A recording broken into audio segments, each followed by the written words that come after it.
বন্ধুরা, তোমরা কেমন আছো? আশা করি খুব ভালো আছো। আমিও খুব ভালো আছি।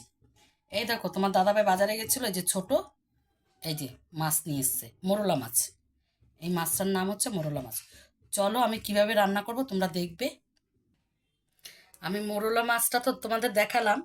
এই দেখো, এখানে আলু কেটে নিয়েছি, এই যে পাতলা পাতলা করে আলু কেটে নিয়েছি। এই যে বেগুন কেটে নিয়েছি, এই যে বেগুন কেটে নিয়েছি। আর এই যে ডাটা কেটে নিয়েছি, সুন্দর করে ডাটা কেটে নিই। চলো, প্রথম আমি একটু নুন মাখিয়ে নেব, হলুদ গুঁড়ি দিয়ে মাখাবো।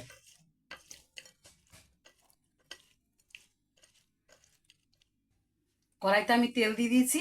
এবার মাছগুলো ভেজে তুলে নিয়েছি। ওই তেলের মধ্যে আমি বেগুনটা ভেজে নিই।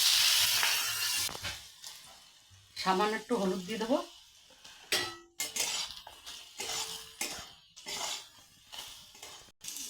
আমার বেগুন ভাজা হয়ে গেছে, আমি এবার তুলে নেব।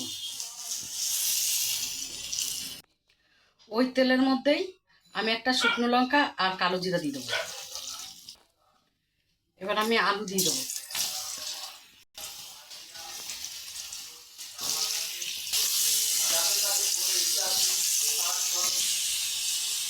এবার এই ডাটা দিয়ে দেবো।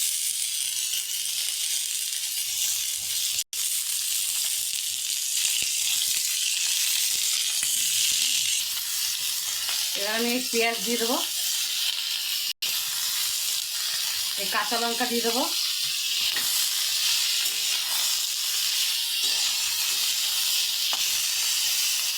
এই পরিমাণ মতন নুন দিয়ে দেবো। এই পরিমাণ মতন হলুদ দিয়ে দেবো। সামান্য একটু লঙ্কার গুঁড়ি দিয়ে দেবো, একটু জিরার গুঁড়ি দিয়ে দেবো। দিয়ে ভালো করে নাড়াচাড়া করবো।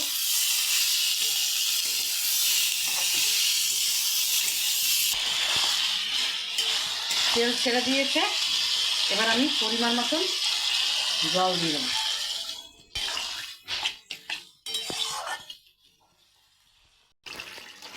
এই ভেজে রাখা বেগুন এখন দিয়ে দেবো। উপর দিয়ে টমেটো দিয়ে দেবো। এই ভেজে রাখা মাছ দিয়ে দেবো। দিয়ে ভালো করে নাড়াচাড়া করে নেব। আমার মোরলা মাছের তরকারি হয়ে গেছে বন্ধুরা। এখন আমি নামিয়ে দেবো। এই দেখো, খুব সুন্দর হয়েছে। হয়ে গেছে আমার মোরলা মাছের তরকারি। ভালো লাগলে একটা লাইক, কমেন্ট, শেয়ার করো। আর তোমরা এইভাবে বাড়িতে বানিয়ে খেও।